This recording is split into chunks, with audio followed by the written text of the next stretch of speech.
오늘은 가정 시리즈 7번째 시간입니다. 지난 시간에 부모가 자녀 양육에 대한 책임을 좀 엄중한 그리고 막강한 그런 책임을 지고 있다, 그렇게 이제 그런 말씀을 나눴습니다. 말씀을 나누면서도 너무 어깨가 무거워지는 그런 시간이 아니었나, 좀 그런 생각이 드십니까? 네, 자녀 양육에 대해서. 네. 오늘은 자녀 문제가 워낙에 중대하고 중요한 부분이기 때문에 이 부분을 좀 더 파고들까 합니다. 그래서 오늘은 자녀 징계에 대한 문제, 그리고 성경이 말하는 회초리에 대한 의미에 대해서 오늘 살펴보려고 합니다. 그래서 자녀 징계와 회초리라는 그런 제목으로 말씀을 나눠보겠습니다. 오늘 보통 이제 자녀 징계, 오늘 내용의 대상을 굳이 찾자면은 어린 아이서부터 한 청소년 정도의 나이에 그런 자녀들의 대상이 될 거예요. 그래서 이런 자녀들의 대상에 대한 그런 내용이다, 이제 그렇게 아시고 오늘 내용을 같이 나누면 좋을 것 같습니다. 요즘 아이들 학대에 관한 그런 뉴스의 이슈가 있습니다. 최근에는 7시간 동안 여행 가방에 9살짜리 아이를 가둬가지고 죽이게 하는 그런 사건이 있었습니다. 또 아내가 술에 취해가지고 말을 듣지 않는다고 3살짜리 아들을 때려가지고 온 몸에 멍자국이 나는, 그래서 남편이 아내를 신고하는 그런 일도, 최근에 이런 사건들도 있었습니다. 물론 이 두 가지 예가 다 정상적인 가정, 또 정상적인 그런 부모는 아닙니다. 하지만 세상이 이런 추세로 자꾸 몰다 보니까 내 아이의 징계까지도 세상이 관여하려고 하는 그런 시대에 살고 있습니다. 이런 추세가 계속 지속되다 보니까 학교에서도 아이들에게 혹시 집에서 부모가 때리거나 이렇게 하진 않니 하면서 학교에서도 이렇게 지속적으로 내 아이에 대한 징계를 관여하는 그런 일들을 계속 벌이고 있습니다. 그러니까 내 아이인데도 내 아이에게 손을 대지 못하도록 그렇게 세상이 흘러가고 있는 것을 우리가 눈으로 보고 있습니다. 물론 학대와 징계는 다른 겁니다. 엄연하게 다른 건데, 매를 들면 안 된다고 하는 그런 그 방침을 가지는 게 바로 이 세상 지금 시대의 교육 방침을 우리 시대에 이제 눈으로 겪고 있습니다. 우리가 이제 수십 년 전에 다들 어렸을 때 사랑의 매라는 말 많이 들어봤을 겁니다. 사랑의 매. 그래서 사랑의 매로 아이들, 또 남의 아이까지도 그렇게 교육하는 그러한 시대에 우리가 다 겪으면서 그렇게 자랐습니다.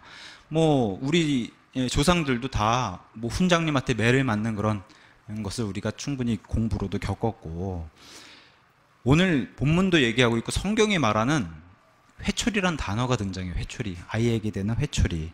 근데 이것을 성경은 부모가 자식에게 하는 징계라고 이렇게 표현하고 있는데, 이게 지금 시대에 이것을 대입해 보니 지금 시대는 이것을 부모가 자식을 학대하는 걸로 충분히 오해할 수 있는 그러한 시대에 우리가 살고 있다는 겁니다. 근데 성경이 말하는 하나님의 진리는 이게 전혀 학대가 아닌 하나님의 올바른 기준이고 올바른 진리다라는 것을 오늘 말씀을 나눠보려고 합니다. 이 시간에 본격적으로 얘기 들어가기 전에 다시 한번 각인할 말씀을 제가 알려드리겠습니다. 시편 33편 4절. 주의 말씀은 옳으며 그분의 모든 일은 진리 안에서 이루어지는도다. 로마서 3장 4절. 참으로 하나님은 진실하시되 사람은 다 거짓말쟁이라 할지어다. 이로써 주께서 주께서 말씀하신 것에서는 의롭게 되시고 판단받을 그날이 올 때, 판단받으실 때에 이기신다고, 이거랑 같다라고 이 말씀을 주신 것입니다. 그래서 예수님께서 다시 재림하실 때는 예수님께서 이 성경 안에 기록된 그 모든 게 다 옳다라고 하는 것을 그날에 증명해 주신다. 그러니까 하나님만 옳으신 겁니다. 그래서 하나님의 방식이 무엇인지 오늘 살펴보려고 하는 겁니다. 요즘 같은 시대에 우리가 많이 듣는 단어가 포스트 모더니즘 시대다. 그러니까 모든 정상적인 게 다 비정상으로 가고 비정상인 것을 다 정상으로 뒤바뀌는 이런 세상에 우리가 살고 있습니다. 근데 우리가 잘 알다시피 모든 것이 다 하나님을 대적하는 방향으로 간다는 겁니다. 이 세상이. 그래서 세상 사람들이 옳다라고 모두 하나님의 일을 반대하더라도 하나님이 옳으시다는 겁니다. 그죠? 사람은 다 거짓말쟁이고 하나님이 옳으시다. 하나님은 항상 오롯이다. 이것을 오늘 좀 마음에 새기고 출발하면 좋을 것 같습니다. 그래도 어떤 분은 또 얘기할 수 있어요. 아유, 그래도 어떻게 아이를 때립니까? 어떻게 아이를 때립니까? 이렇게 이 말씀엔 내가 동의하지 못하겠습니다. 그럴 경우에는 이런 걸 한번 생각해 보라는 거예요. 하나님 말씀으로 양육받은 아이가 있고 그렇지 않은 아이가 결과를 놓고 봤을 때 어떤 큰 차이가 올까, 그것을 한번 생각해 보면 좋을 것 같다라고 이제 낙선 목사님이 얘기를 합니다.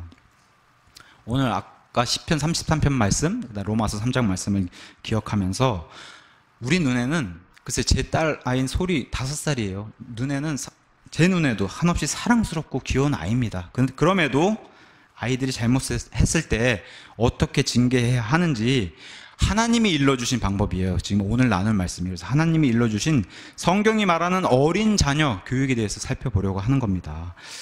우리 애는 다 컸어요. 우리 애는 지금 매를 들어도 통하지 않는, 다 성장한 아이예요. 이렇게 해당되지 않는 분들 역시, 또 결혼 안 하신 분들도 있는데 해당되지 않았어도 오늘 하나님이 주신 말씀, 진리가 무엇인지, 하나님의 기준이 무엇인지를 바르게 아는 시간으로 갖고 좀 올바른 말씀을 또 누군가에게 전달해 줘야 되기 때문에 오늘 이 말씀 좀 귀 기울여 같이 들으면 참 좋을 것 같습니다. 자녀 징계에 관한 말씀은 오늘 쭉 찾아볼 겁니다. 찾아보면서 말씀을 나눠보겠습니다. 먼저 에베소서 2장에 가서 보시면 에베소서 2장에 성경이 이렇게 기록해 주고 있습니다. 2장 1절에서 3절 제가 읽겠습니다. 또 그분께서 범법과 죄들 가운데서 죽었던 너희를 살리셨도다. 지나간 때에는 너희가 그것들 가운데서 이 세상의 행로를 따라 걸으며 공중의 권세 잡은 통치자 곧 지금 불순종의 자녀들 가운데서 활동하는 영을 따라 걸었느니라. 지나간 때에는 우리도 다 그들 가운데서 우리 육신의 욕심 안에서 생활하며 육신과 생각의 욕망을 이루어 다른 사람들과 같이 본래 진노의 자녀들이었다.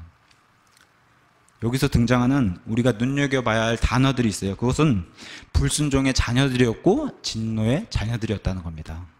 우리가 과거에 그런 상태였다는 거예요. 거기서 예수님이 건져주셨다는 겁니다. 동의하십니까? 네, 우리가 과거에 다 이런 상태였다는 거예요. 근데 우리가 그랬다면 우리 아이도 이런 상태라는 겁니다. 우리 아이도. 그래서 모든 시대, 창조 이후의 모든 시대, 모든 아이들이 다 죄를 저질러요. 우리도 어렸을 때 그랬고 다 죄를 짓습니다. 특히 아이는 부모의 말을 거역한다는 겁니다. 아이는. 그 옛날 우리의 조상인 아담이 하나님을 거역했듯이 우리 아이들도 부모의 말을 거역한다는 겁니다. 부모가 이렇게 정해준 선이 있어요, 아이들에게. 근데 항상 그 선을 넘으려고 한다는 거예요, 아이들이. 그게 인간의 본성이기 때문에. 왜? 다 죄인으로 태어났기 때문에 그 본성으로 선을 넘으려고 한다는 겁니다. 인간의 본성은 이런 걸 나타내요. 시속 60km로 딱 제한을 걸어놓으면 80km로 가려고 한다는 거예요. 인간의 본성이 죄인으로 태어나서 죄성이 있기 때문에 그런다는 거예요. 무료로 1개씩만 가져가세요 하면 2개씩 가져간다는 거예요, 사람이. 그게 인간의 지금 죄성을 가지고 있는 본성이라는 겁니다. 근데 아이라고 예외는 아니에요. 아이들도 다 죄인으로 태어나요. 성경에 따르면 엄마 뱃속에서부터 죄인인 겁니다. 성경에 따르면. 그래서 다 아이들도 죄인으로 태어나기 때문에 이것은 천주교에서 말하는, 아니면 개신교에서, 거기서 떨어져 나와서 개신교에서 말하는 아이가 태어났을 때 머리에, 이마에다 물을 뿌려가지고 세례를 받는다고 해서 구원받을 수 없다는 겁니다. 그렇게 해서 문제가 해결된다고 되는 게 아니라는 겁니다. 우리 아이들도 불순종의 자녀고 진노의 자녀들이라는 겁니다. 그래서 이 불순종은 자기 어머니에게 불순종한다는 거예요. 아버지에게 불순종하고 선생님께 불순종하고 그렇게 본성을 작용시킨다는 거다. 결과적으로는 하나님께 불순종한다는 겁니다. 아이들이. 진노의 자녀들이라는 겁니다.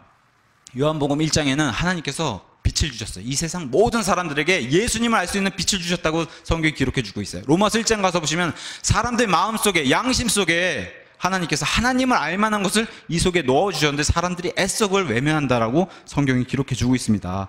양심을 거부한 사람으로 자란다는 거예요, 아이들이. 그래서 아이들이 이런 양심으로 자라나면서 이런 하나님을 거부하는 이런 양심을 가지고 자라나게 될 때, 근데 성경은 뭐라고 얘기합니까? 비록 우리가 죄의 본성을 가지고 죄인으로 태어났어요. 그러나 하나님 알만한 것이 분명히 우리 속에 있다라고 성경이 얘기해 주고 있고, 하나님께서 우리의 진리의 빛을 비춰주셨다고 얘기해요. 그래서 하나님 알만한 것을 우리에게 분명히 주셨다고 성경이 얘기하고 있습니다. 그리고 주셨고 빛을 받았고 빛을 받고 있기에 우리가 어쩔 수 없이 죄를 지었습니다. 아니 죄인으로 태어났기 때문에 어쩔 수 없이 제가 죄를 지을 수밖에 없지 않습니까? 하나님께 이렇게 핑계댈 수 없다는 겁니다. 성경이 그걸 증언해주고 있습니다. 로마서 1장이. 요한복음 1장 2절로 가서 보시면 성경이 분명히 이렇게 얘기하고 있어요. 요한복음 1장 12절.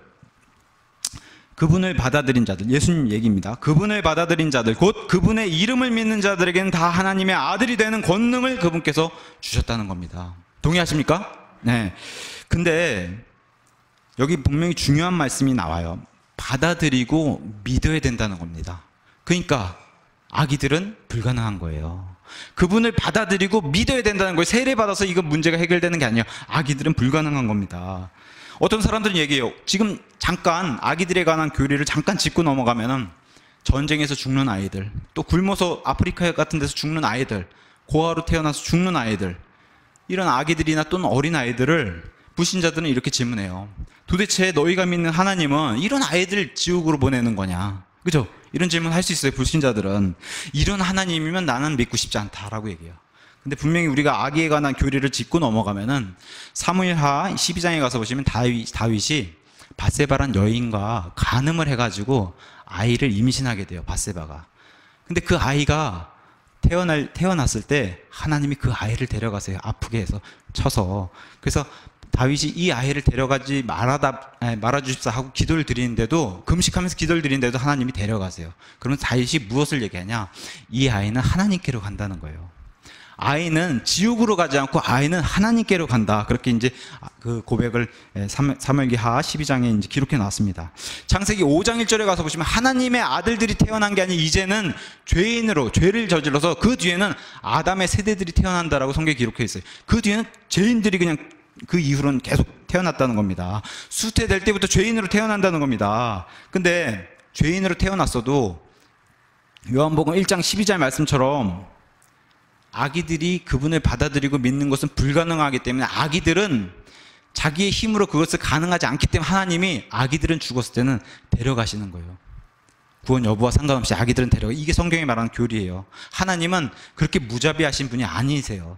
하나님은 그 나이, 아기가 어느 정도 성장을 해가지고 자기 스스로 하나님을 거부할 수 있는 나이, 보통 우리가 요새는 아이들이 이 머리가 더 빨리 돌아가는 것 같아요. 그래서 보통 초등학교 입학할 정도의 나이까지, 그 정도 한번 보시면 돼요. 한 10살 정도, 8살, 10살.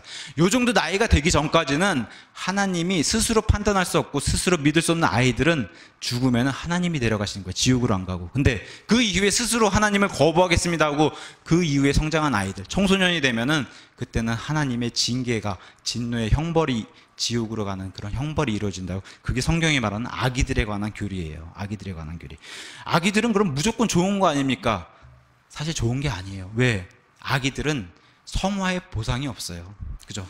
하나님께로 데려가지만 성화에 대한 전혀 보상이 있지 않아요. 네. 저와 여러분이 구원받아서 이 땅에서 하나님의 그런 성화의 그런 선한 행위에 대한 보상을 받는 게 훨씬 더 큰 기회를 하나님 부여해 주신 거예요. 아기들일 때지네. 근데 어쨌든 하나님 말씀하신, 성경이 말하는 아기들의 교리는 이런 겁니다. 아기들, 자기가 스스로 믿거나 받아들일 수 없는 나이까지는 하나님이 그때 죽게 되면 데려가신다. 참고적으로 환란기에 만약에 아이가 태어나잖아요. 환란기는 길어야 7년이에요. 그 7년 안에 태어난 아기들은 다 하나님이 데려가시는 거예요. 죽어도. 환란기 죽어도 그 아기들은 다 하나님께로 갑니다. 이게 이제 성경이 말하는 아기들의 교리입니다. 그래서 우리 아이들이 언젠가 복음을 받아들인 그런 나이가 될 때 복음을 받아들이고 예수님을 믿는다고 한다면은 이 아이들은 하나님의 아이들이 돼요. 그렇게 또 우리가 만들어야 되는 그런 의무를 가지고 있습니다. 고린도전서 2장 14절에 가서 보시면은 영적인 분별에 대해서 이렇게 얘기하고 있어요. 어른들도 아이들도 구원받은 사람들만 영적으로 분별할 수 있지, 구원받기 전에 육신에 속한 사람, 육신의 본성에 속한 사람들은 영적인 이런 일을 전혀 분별할 수 없다라고 성경이 얘기하고 있는데, 어른들도 마찬가지고요. 불신자들도 영적인 얘기하면 못 알아들어요. 그죠? 아이들도 마찬가지랑 영적인 거를 얘기하면 못 알아듣는다는 거예요. 물론 하나님 말씀을 계속 전달해서 귀에다 들려줄 의무는 있고 그럴 책임도 우리에게 있지만 영적인 분별이 없기 때문에 영적인 것은 알아듣지 못한다는 거예요. 그들에겐 그게 어리석은 걸로 들린다는 거예요. 아이들도 마찬가지고. 그래서 우리는 찾아야 해요. 뭘 찾아야 하나? 아이들을 위해 하나님께서 마련해 주신 다른 방법이 있다는 거예요. 그걸 우리는 찾아야 된다는 겁니다. 특별한 방법이 있다는 겁니다. 그게 오늘 주제로 나온 회출이라는 거예요. 아이에겐 이런 방법을 하나님이 마련해 주셨다는 겁니다. 전도서 8장 11절에 이렇게 성경 말씀이 얘기하고 있어요. 악한 일에 대해 판결이 신속히 집행되지 아니하므로 그런 까닭에 사람의 아들들의 마음이 악을 행하려고 그들의 속에서 완전히 고정되었다. 이런 말씀을 주셨어요. 그게 뭐예요? 내가 사악한 일을 하려고 작정을 했다는 거예요. 마음이 작정을 하고 그렇게 고정했다는 겁니다. 이 말씀은 뭐냐? 우리 시멘트에다가 물을 섞으면 콘크리트가 되잖아요. 굳으면은. 근데 시멘트에다 막 물을 섞으면은 이거 손으로 만져도 어떤 모양을 만들 수 있는 그런 상태가 돼요. 그러니까 아이들의 그런 상태일 때 이걸 고정되기 전에 이걸 만져야지. 안 그러면 시멘트가 콘크리트가 굳으면은 이거를 변형시키기가 너무 힘들다는 거예요. 그때는 이걸 변형시키기에는 깨는 방법밖에 없다는 거예요. 깰 수밖에 없다. 그러기 전에, 이렇게 딱딱하게 굳기 전에 하나님의 방법들이 이 아이를 징계하라는 겁니다. 이 아이를 바른 길로 가기 위해서 징계하라고. 그게 하나님의 특별하게 만들어 놓으신 방법이라는 거예요. 어떤 사람 얘기해요. 아유, 크면 좀 나아지겠지. 아니면 뭐 스스로 좀 찾겠지. 이런 말은 하나님을 거짓말쟁이로 만든다는 겁니다. 하나님은 이런 말씀 해주신 적이 없어요. 어린 아이 때부터 바로잡으라. 이게 하나님의 말씀입니다. 아이가 어릴 때 죄에 대한 개념을 바로잡지 않으면은, 이 말은 다시 말하면 징계를 하지 않으면은 커서 하나님의 징계를 믿지 않게 된다는 거예요. 이 아이가. 엄마나 아빠가 징계를 하지 않게 되면은 또한 말로만 너 혼나 그러고 큰일 나 말로만 하게 되면은 나중에 심판, 진노, 형벌 이런 것에 대해서는 아이가 좀 더 커서 대화는 할 수 있어도 실제로 그 마음에 실제 징계가 이루어지지 않기 때문에 하나님도 마찬가지로 생각한다는 거예요. 아이가 커서 엄마 아빠가 징계를 하지 않으면은 아이가 커가지고 하나님의 징계에 대한 믿음이 생기지 않을 가능성이 크다는 겁니다. 그때 가서 죄의 대가는 사망이야, 죽음이 이루어져, 그 뒤에는 지옥의 형벌이 기다려, 이런 얘기를 해도 아이가 그렇게 자라면은 믿지 않을 가능성이 커진다라고 그렇게 성경이 얘기하는 겁니다. 우리 다 같이 잠언 1장으로 가보겠습니다. 잠언 1장으로 가서 보시면은 성경이 이렇게 우리에게 얘기를 하고 있습니다. 1장 7절에 유명한 구절입니다. 주를 두려워하는 것이 지식의 시작이거늘 어리석은 자들은 지혜와 훈계를 멸시하느니라. 주를 두려워하는 것이 바른 지식의 시작이고 하나님의 지혜를 얻을 수 있는데 그것을 멸시한다는 겁니다. 어리석은 자들이. 자, 아버지나 어머니를 전혀 두려워하지 않아요. 어떤 아이가. 학교 선생님도 두려워하지 않아요. 법을 집행한 사람을 전혀 두려워하지 않아요. 이런 아이는 결국에 하나님을 두려워하는 그런 일이 없다는 겁니다. 뭐 미국의 사례도 똑같지만 한국의 사례도 마찬가지인 것 같아요. 미국에는 과거에 많은 아이들, 우리 한국도 마찬가지고 많은 아이들이 어릴 적에 구원을 많이 받았다고 얘기해요. 우리도 그거 충분히 겪었습니다. 어릴 적에 아이들이 자연스럽게 어릴 적에 교회를 다니면서 구원받는 일이 많았다고 얘기해요. 왜 그래요? 세상에서도 징계를 많이 했기 때문에, 학교에서도 선생님이 잘못하면 때리고 이런 징계가 많기 때문에 초등학교 때도 마찬가지고 미국조차도 아이들이 매로 다스리는 그런 때가 있었다는 겁니다. 이 역사는 미국뿐만 아니라 거슬러 올라가면 다 유대인의 교육에서 시작된 거예요. 이 성경 말씀대로. 그런 교육에서 미국까지 오면서 아이들을 매로 다스리는 이런 일이 세상에서도 있었고, 그런 일이 있기에 미국의 아이들이 하나님의 징계가 있다라는 그 말을 쉽게 받아들이는 그런 때가 있었다라고 낙스 목사님이 기록해 놨어요. 제가 초등학교 때, 뭐 지금부터 한 40년 전? 그죠? 3, 40년 전에 얘기해요. 그때 선생님이, 야, 미국에서는 부모가 아이를 때리면 경찰에 잡혀간대. 이 얘기를 선생님하고 아이들이 같이 웃었어요. 어떻게 그런 일이 있나. 그죠? 한국에서는 상상할 수 없는 일이기 때문에 미국에서는 그런 일이 벌어진다라고 선생님이 얘기하고 선생님도 웃고 아이들도 웃었어요. 근데 지금은 어때요? 우리나라가 그런 상태가 됐어요. 그죠? 옆집에서 아이를 때리면 신고하면 옆집의 부모가 잡혀가는 그런 시대에 우리가 지금 눈앞에 펼쳐진 그런 시대에 살고 있습니다. 지금 현실로 우리가 벌어지는 것을 보고 있습니다. 예전에 학교에서 잘못을 저지르면 선생님께 징계를 받았어요. 그죠? 당연히 손바닥 맞고 종아리 맞고 그게 너무나 당연하게 생각했어요. 계속 더 저지르면 더 심하게 받았어요. 그죠? 더 심하게 매를 맞고. 저는 우리 대한민국에서 가장 그 학군이 뭐 학군 그 학구열이 높다고 하는 대한민국 8학군이라고 하는 강남구 대치동에 살았어요. 제가 어렸을 때. 지금도 40년 전에도 최고의 학군이라고 얘기하고 지금도 대한민국 최고의 8학군 그 동이 바로 대치동하고 도곡동이에요. 그 당시 그렇게 높은 학구열에 아이들이 그냥 빽빽히 콩나물처럼 그렇게 지내고 오전 오후반 나눠서 그렇게 했어도 그때 아이들이 선생님에게 무지하게 많이 맞았어요. 저도 마찬가지고. 그래도 당연하게 생각했어요. 그 강남구에 그 친구들의 부모님 대단한 사람들이 많았어요. 지금도 많지만 강남구에 사는 뭐 정치인이든 경제인이든 그 당시에도 친구들의 부모님이 대단한 사람이 많았음에도 선생님이 때리면 다 선생님의 편을 들어줬지 부모가. 왜 우리 애들 때리냐고 그렇게 한 부모가 없었어요. 그 당시 분위기가 그랬기 때문에. 근데 요즘은 어때요? 선생님이 애들을 때리기라도 하면 어떻게 해요? 선생님이 부모에게 뺨을 맞는 그런 시대예요. 선생님이 고소당하는 그런 시대에 우리가 살고 있습니다. 요새 이렇게 생각해 보니까 선생님 하기도 참 힘든 시대다 그런 생각이 들어요. 선생님 하기도 참 힘든 시대다.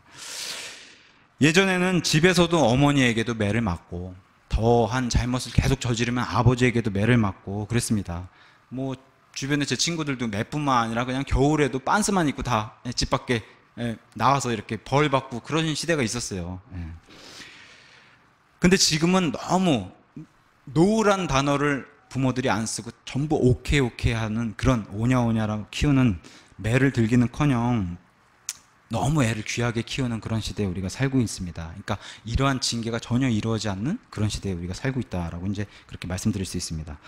잠언 1장 7절 좀 전에 그 구절이 하나님을 두려워하지 않으면은 부모가 하나님을 두려워하지 않고 그러면 아이들에게 가르칠 수 없는 거 너무 당연한 거고 부모가 두려워하지 않는데 아이들이 하나님을 두려워하겠냐. 그 말씀 하나님께서 주시는 겁니다. 아이들이 배워야 할 것을 배우지 못한다라는 겁니다. 계속해서 1장 10절에 가서 보시면 이렇게 성경이 얘기해요. 내 아들아 죄인들이 너를 꾀일지라도 너는 동의하지 말라. 15절에 또 이렇게 얘기합니다. 내 아들아 너는 그들과 함께 그 길로 다니지 말라. 내 발을 금하여 그들의 행로에서 떠나라. 아까도 말씀드렸다시피 아이들도 죄인들이에요. 우리 아이들의 친구들도 죄인들이에요. 자, 부모가 아이를 올바로 가르치지 않으면은 우리 아이들의 친구들이 우리 아이를 자신의 길로 죄로 꼬신다는 겁니다. 그게 바로 잠언 1장 10절과 15절에 하는 얘기예요. 요즘 청소년의 범죄가 뭐 성인 범죄 못지않게 심각한 그런 시대에 우리가 살고 있습니다. 물론 우리 아이들의 친구들이 다 그런 끔찍한 범죄를 저지른다는 건 아닙니다. 다만 우리 아이도 그렇고 우리 아이들의 친구들도 그렇고 다 죄를 짓고 싶어 한다는 죄인들이라는 겁니다. 죄를 짓고 싶어 하는 죄인들이라는 거예요. 성경은 단 한 번도 죄의 결과가 즐겁고 기쁜 그런 결과를 나온다라고 성경은 말한 적이 없습니다. 죄의 대가는 참혹해요. 성경이 말하는 죄의 대가는. 오히려 죄의 결과가 죄의 삭은 사망이다. 죽음이라고 성경은 얘기하고 있어요. 죄를 짓는 동안에는 육신의 정욕으로 인해서 즐거워 보여요. 근데 성경이 말하는 그 결과 끝은 전혀 즐겁지 않다라고 얘기하는 겁니다. 결과는 끔찍해요. 근데 아이들이 죄를 짓는 동안에 그 즐거움만 생각하지 결과는 생각하지 않는다는 겁니다. 아이들은. 그래서 우리 아이들 역시 그러한 것들을 죄를 짓고 싶어 하는 그런 죄인들이기 때문에 아이들을 꼭 징계할 필요가 있다라고 그렇게 말씀드리는 겁니다. 아이들의 신분이 불순종의 자녀요, 진노의 자녀들이기 때문에 이걸 늘 기억해야 된다는 겁니다. 신분이 그렇다는 거예요. 우리가 꼭 기억해야 되는 게 아이들의 신분이 어느 순간 구원받았다고 본인이 간증하고 예수님 찬양하기 전에는 불순종의 자녀요, 진노의 자녀들이라는 사실을 우리가 꼭 기억해야 된다. 그래서 아이들의 신분이 그렇기 때문에 죄가 꼬실 때 아이들이 넘어간다는 거예요. 그걸 꼭 기억해야 된다는 겁니다.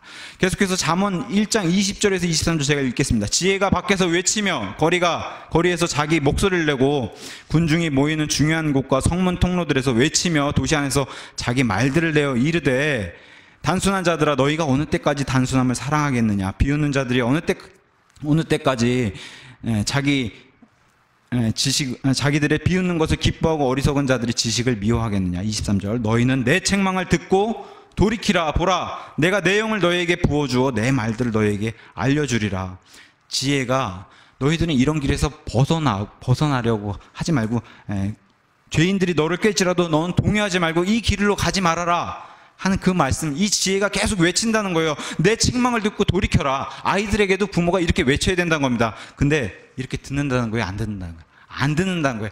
만약에 아이들이 이런 책망의 말씀을 듣지 않으면은 24절, 내가 불렀으나 너희가 거절하였도다. 내가 내 손을 내밀었으나 아무도 중시하지 아니하였으며, 그 끝은 어떻게 돼요? 27절, 그때 내 두려움이 황폐함같이 이르고 내 멸망이 회오리 바람같이 이르며 내게 고난과 번민이 이르리라. 결과는 이렇게 참혹하다고 알려주는 겁니다. 그래서 부모가 이렇게 아이들이 당하지 않도록 아이들을 죄인의 길에서 하나님의 길로 인도할 그 책임이 부모에게 반드시 있다라고 지난 시간에도 말씀을 나눴습니다. 어떤 부모는 얘기해요. 아이를 징계하면은 아이가 저를 싫어할 텐데요. 이렇게 얘기하는 부모가 있다고 얘기합니다. 이렇게 걱정하는 부모가 있다라고 얘기합니다. 근데 이해는 가지만 어떤 부모도 징계하는 것을 좋아하는 부모는 없습니다. 아이도 징계받는 것을 좋아하는 아이는 없어요. 근데 또한 자녀들도 징계를 받으면은 그 당시 그 순간에는 부모를 원망할 수 있어요. 미워할 수 있어요.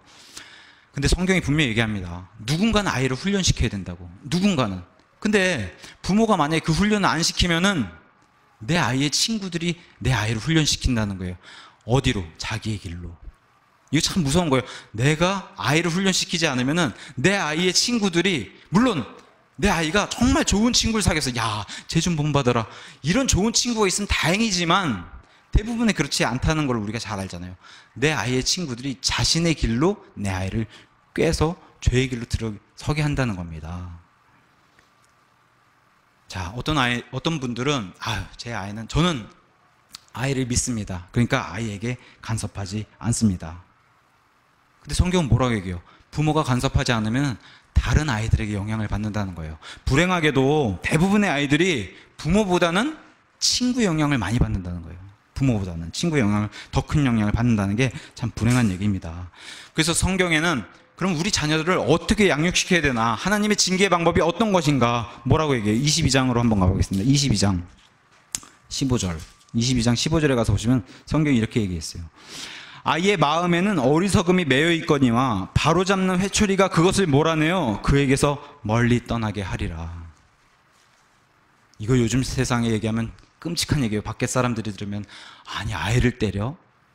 하나님 말씀에 상충한 일들이 지금 벌어지고 있기 때문에. 근데 성경은 뭐라고 얘기합니까? 회초리를 들어야 된다라고 성경은 얘기해요. 하나님은 변치 않으세요. 그죠? 창세 때나 멸망의 끝의 때나 하나님 말씀 변하지 않아요. 뭐가 옳은 방법이냐? 회초리를 들어야 되는 게 옳은 방법이라고 성경은 얘기하는 겁니다. 제가 이렇게 부탁드리는 말씀이 아니라 하나님의 말씀이 그렇게 얘기하고 있습니다.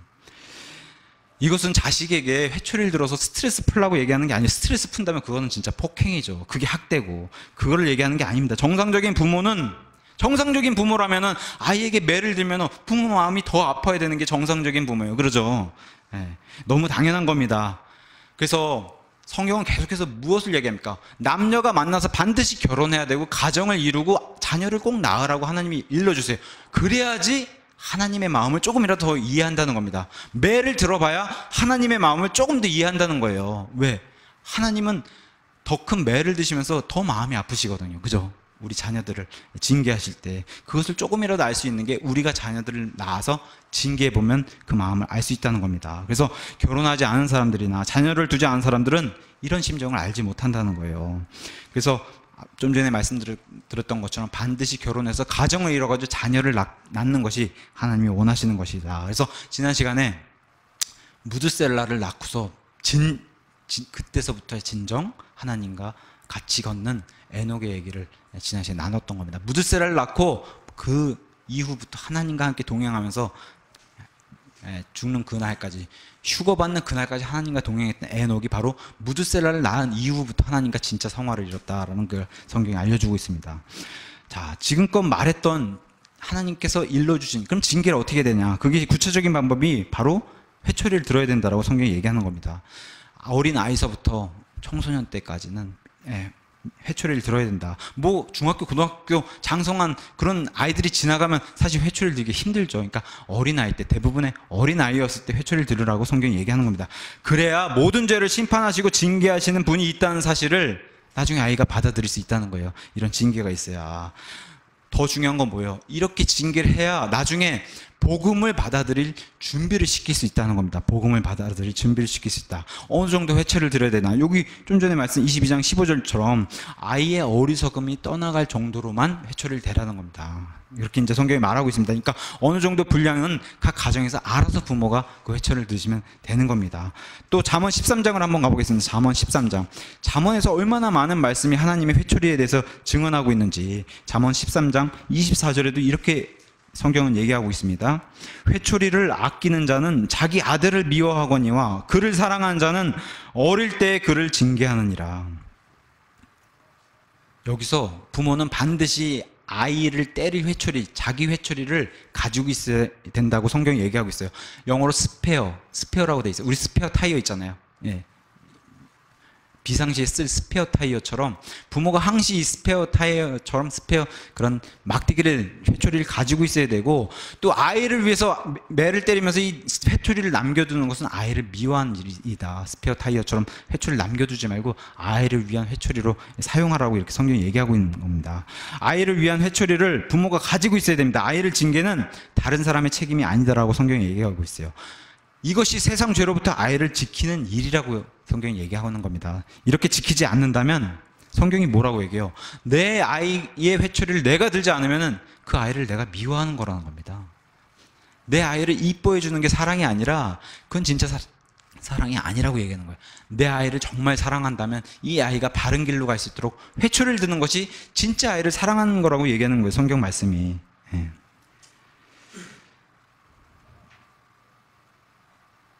여기 보면은 성경 말씀 24절 끝에 그를 사랑하는 자는 어릴 때 그를 징계하느니라 하면서 영어로 betimes라는 단어를 썼어요. 그러니까 어느 정도의 횟수로 회초리를 들어야 됩니까? 누가 이렇게 질문을 하면 성경은 뭐라고 얘기하냐? betimes라고 알려줘요. 그건 뭐야? 횟수에 제한이 없다는 겁니다. 아이가 잘못을 했을 때는 반드시 횟수에 상관없이 회초리를 들으라고 성경이 얘기하는 거예요. 그 어떤 사람은 얘기해요. 언제나 회초리를 들으라고 성경이 이렇게 얘기하는데 잠언 19장 18절에 가서 보시면 성경은 이렇게 얘기하고 있습니다. 19장 18절에 소망이 있을 동안에 내 아들을 징계하되 그가 운다고 내 혼을 아끼지 말지니라.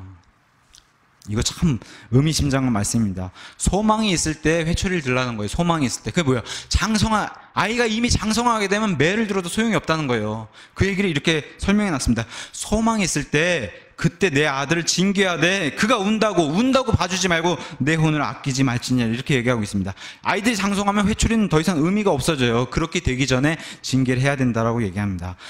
아이가 커버렸어요. 구원받지 못하고 아이가 크면은 오히려 부모가 울어야 된다는 거예요. 하나님을 향해서.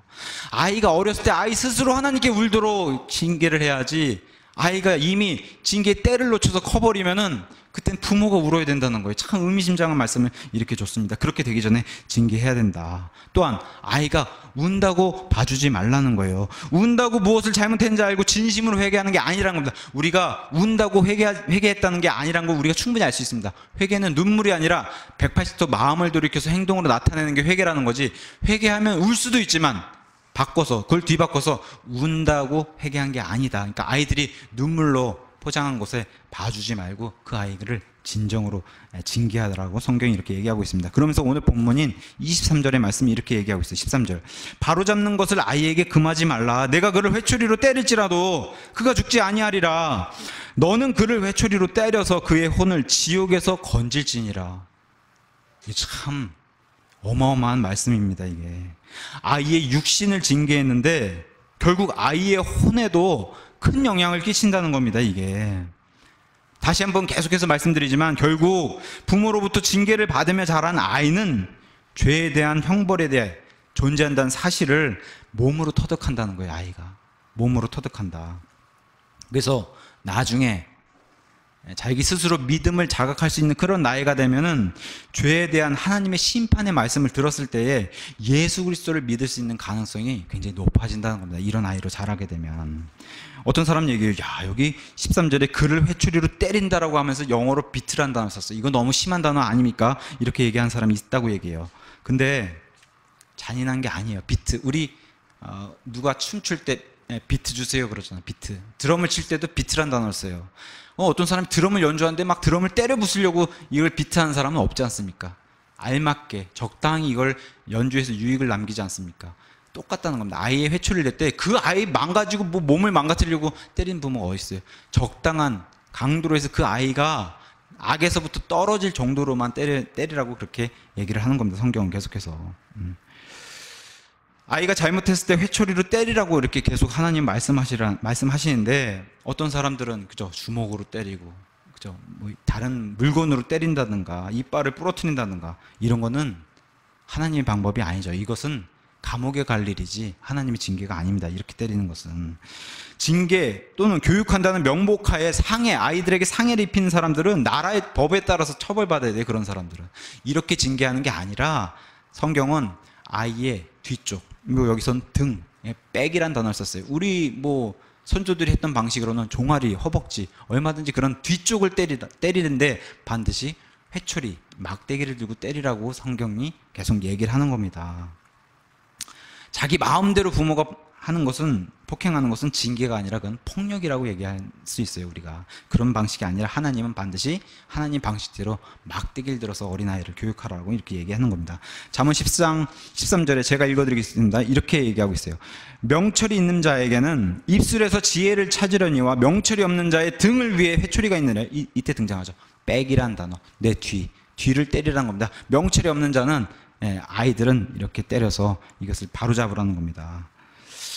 다시 한번 어떤 사람이 얘기해요. 어떤 경우라도 아이를 때리는 것은 잘못이라고 말하는 사람이 있을 겁니다. 근데 우린 지금 계속해서 우리 사람의 주장, 사람의 말이 아닌 하나님께서 계속 무엇라고 얘기하는지 보고 있는 거예요.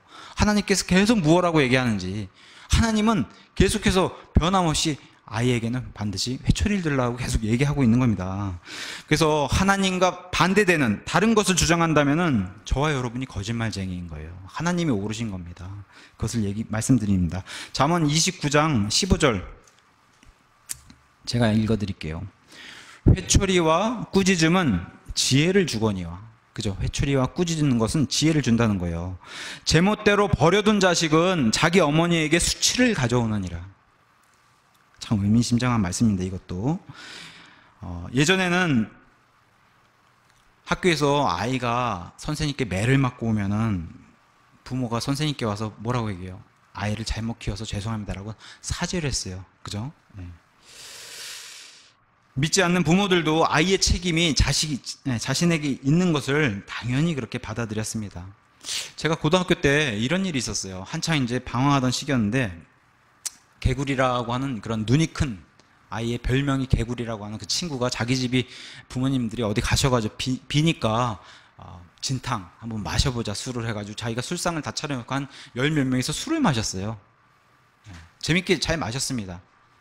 그 나이선 해선 안 되는 일이지만, 근데 그 일이 들켰어요. 나중에 들켜가지고 그 어머니가 그 집에서 술 마셨던 아이들을 다 불렀어요. 다 불러놓고 다 이렇게 동그랗게 앉아서 무릎 꿇혀놓고 먼저 눈물을 흘리면서 자기 아들을 잘못 키웠다고 우리가 보는 앞에서 아들을 막 때렸어요. 아들을 때렸어요. 그리고 너희들도 잘못했으니까 너희들도 맞아야 돼 하고서 다 뺨을 맞았어요. 근데 우리가 그 어머니께 뺨을 맞고 나오면서 아무도 단 한 명도 기분 나쁜 아이가 없었어요. 왜? 우리가 잘못을 했으니까 당연히 맞아야지, 맞을 짓 했으니까 우리가 맞았다라고 생각하는 게 너무 당연했어요. 그 시대에는. 그리고 참 훌륭하신 어머니시구나 하고 그렇게 그 아이에게도 참 어머니 좋으신 분이다 그렇게 말을 한 그런 기억이 납니다. 아이들은 태어날 때부터 죄인인 사람은 제멋대로 놔두면, 제멋대로 이렇게 죄의 길로 놔두면은 죄의 열매를 풍성히 가져온다는 거예요. 그 부모에게. 근데 그게 부모에게 엄청난 수치심을 안겨준다는 겁니다.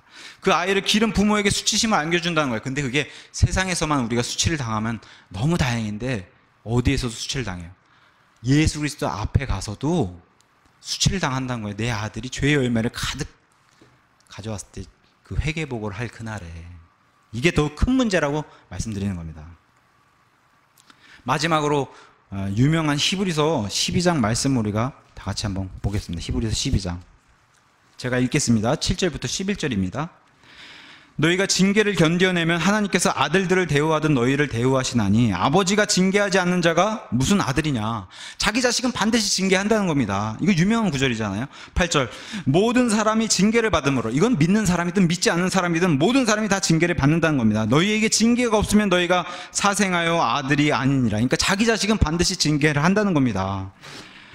또한 우리에게 있던 우리의 육체의 아버지들이 우리를 바로 잡아도 우리가 그들을 공경하였거늘 하물며 영들의 아버지께 우리가 더욱 복종하고 이로써 살아야지 아니하겠느냐. 진실로 그들은 며칠 동안 자기들이 기뻐하는 대로 우리를 징계하였거니와 그분께서는 우리의 유익을 위해 하시나니 이것은 우리가 자신의 거룩함에 참여하는 자가 되게 하려 하심이다. 이제 어떤 징계도 그 당시에는 기쁘게 보이지 아니하고 슬프게 보이나 그럼에도 불구하고 나중에는 그것으로 말미암아 단련된 자들에게 그것이 의의 화평의 열매를 맺느니라. 여기서 중요한 단어들, 오늘은 우리가 자식된 입장이 아니라 우리가 육신의 부모로서 자식의 입장을 내려다봤을 때 그 말씀을 이걸 살펴보게 될 때 중요한 단어들이 떠올라요. 자기 자식만 징계를 한다는 거예요. 자기 자식. 남의 자식은 내 자식보단 귀하지 않잖아요. 내 자식이 귀하니까 내 자식을 징계한다는 거예요. 그렇지 않으면 사생아라는 겁니다. 그러면서 중요한 단어가 떠올라요. 여기 9절에. 이것은 징계하는 이유가 내 자식이 나를 공경하게 하게끔, 또 복종하게 하게끔, 이런 이유로 내 자식을 징계한다는 겁니다. 또한 11절에 이것은 징계는 내 아이를 단련시킨다는 겁니다. 훈련시킨다는 겁니다. 그렇게 부모가 징계를 해야 되는 그런 목적을 히브리서 12장에도 기록해 놓고 있습니다. 자, 어떤 사람 얘기예요. 부모의 징계하는 이유는 자녀가 부모를 사랑하기 위해서 아닙니까? 근데 자녀가 부모를 사랑하기 위해서가 첫 번째 이유가 아니다라고 히브리서 말씀은 얘기하고 있는, 자녀를 징계하는 이유는 첫 번째가 부모 말에 존중하고 공경하게 하기 위해서 징계를 해야 된다는 겁니다. 이게 첫 번째라는 거예요. 사랑이 첫 번째가 아니라. 그래서 올바로 징계받은 그런 아이가 자라게 되면, 그 자란 아이는 크면은, 그 당시에는 안 그래도 크면은 그 부모가 자기를 징계한 이유를 깨닫고 그때서야 비로소 부모를 사랑하게 된다는 겁니다. 그러니까 먼저 부모가 자식을 징계하는 것은 사랑이 먼저가 아니라 부모를 공경하고 복종하게 하게끔 하나님이 그렇게 이런 방법을 마련해 놓으셨다는 거예요. 징계는 곧 단련이라고, 훈련이라고 얘기합니다. 그 당시에는 고통이나 큰 이런 것을 가져오지만 하나님께서 이스라엘을 탄생시켜서 아이를 출생시키고 나서 어디로 끌고 들어가셨어요? 광야로. 그것을 큰 단련, 큰 훈련이라고 얘기하십니다. 그래야 가나안 땅에 들어갔을 때 이 아이가 장성하게 버틸 수 있게 그렇게 훈련시키는 것을 광야에서 40년 동안 보여주셨어요.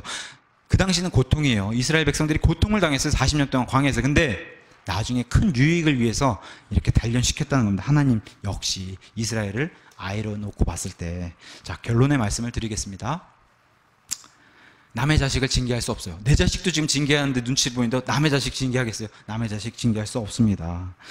자기 자식이니까 그래도 징계할 수 있는 거예요. 아직은. 그래서 아직은 그래도, 내 자식이면 아직은 그래도 징계하고 잘 교육시킬 그러한 시간이 우리에게는 남아 있습니다. 아직은. 그래서 내가 성경대로 교육하겠다 마음을 먹으면은 그래도 아직은 성경대로 교육할 수 있는 그런 시대에 우리가 아직은 살고 있습니다. 자, 하나님의 자녀들인 우리도 하나님께 잘못을 범하면 징계를 받아요. 그죠? 너무 당연한 겁니다. 그래야 사생아가 아니다라고 성경은 얘기하고 있어요. 그래야 사생아가 아니다. 그래야 구원받은 자다. 이렇게 얘기하는 겁니다. 좀 전에 말씀드렸다시피 이집트에서 출생해가지고 탄생한 그런 이스라엘은 광야에서 매우 힘든 훈련을 40년 동안 받았습니다. 근데 그 이유가 하나님이 스트레스 풀려고 하신 거 아니잖아요. 이 아이가 올바로 자랐으면 좋겠다고 하는 그 마음에서, 하나님도 징계하기 싫지만 그 마음에서 이 아이를 올바로 키우기 위해서 단련했다는 겁니다. 자녀에게, 제 딸아이에게 매를 든다는 거 매우 힘든 일입니다. 힘든 일이에요. 그죠? 자기 자식을 때린다는 거. 근데 그러나 이것이 성경이 말하는 하나님의 방식이라는 겁니다. 그죠? 사람들이 아니라고 아무리 전부 다 반대를 하더라도 오늘 성경이 얘기하고 있는 하나님 방식, 올바른 기준이 아이에겐 반드시 매를 들라는 겁니다. 매를. 그래야 부모로서 이 아이를 징계해봐야 부모로서 하나님의 마음도 알 수 있고, 그래야 아이가 올바로 하나님을 찾을 수 있다라고 성경이 계속해서 얘기를 하는 겁니다. 또 내 자녀를 징계하시는 하나님의 마음이 어때요? 자기가 창조해낸 사람이 자신을 죄를 범하고서 대적하니까 하나님은 마귀에게 내어줄 수밖에 없는 그 마음도 헤아릴 수 있는 겁니다. 돌아오질 않잖아요, 자기 자식이. 그죠? 이런 마음도 헤아려 보라는 겁니다. 자기 자식을 징계해 보면서. 그 마음이 어떨는지. 우리보단 하나님 마음이 훨씬 더 찢어진다는 겁니다. 더군다나 하나님의 자식들이 멀리 가서 돌아오지 않을 때는 하나님의 손으로 손수 지옥으로 보내야 돼요. 이거 인간으로서 상상하기 힘든 겁니다. 그 마음 헤아리기가. 그런 마음도 자식을 징계해 보면서 헤아리라는 겁니다. 자, 오늘 성경이 말하는 어린 자녀들이에요. 사실 장성한 이런 자녀들에게는 소용이 없어요, 매가. 그래서 소망이 있을 동안 그 어린 자녀들에게 이렇게 징계를 내리라는 겁니다.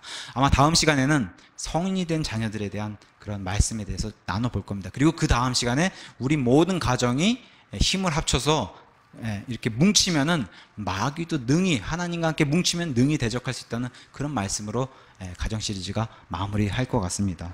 자, 오늘 성경이 말하는 어린 자녀들을 어떻게 징계해야 되는지 하나님 말씀을 좀 살펴보았습니다. 자녀를 하나님의 방법대로 교육해야 된다. 그렇게 하나님의 방법대로 아이를 키우겠다라고 작심하면은 이 방법을 선택해야지, 세상에서 아무리 좋은 박사가 와서 자녀를 이렇게 키워야 됩니다 얘기해도 사람은 다 거짓말쟁이요. 하나님 방법이 옳다는 겁니다. 시대가 무엇을 알리고 있어도, 무엇을 얘기해도 하나님 방법이 옳다는 겁니다. 그래서 이렇게 어릴 때부터 자녀를 회초리로 바르게 다스려야 그 아이의 혼을 지옥에서 건질 수 있다는 거예요. 이거 엄청난 말씀 아닙니까? 회초리가 그 아이를 지옥에서 건질 수 있다라고 얘기해 주는 겁니다, 성경이. 그 굉장한 팁을 주신 거예요, 하나님께서. 그래서 아이의 혼을 지옥으로부터 구하고 하나님과 바른 관계를 맺도록 올바로 인도하는 우리 진주영광침례교회 모두가 되기를 예수님의 이름으로 축원합니다.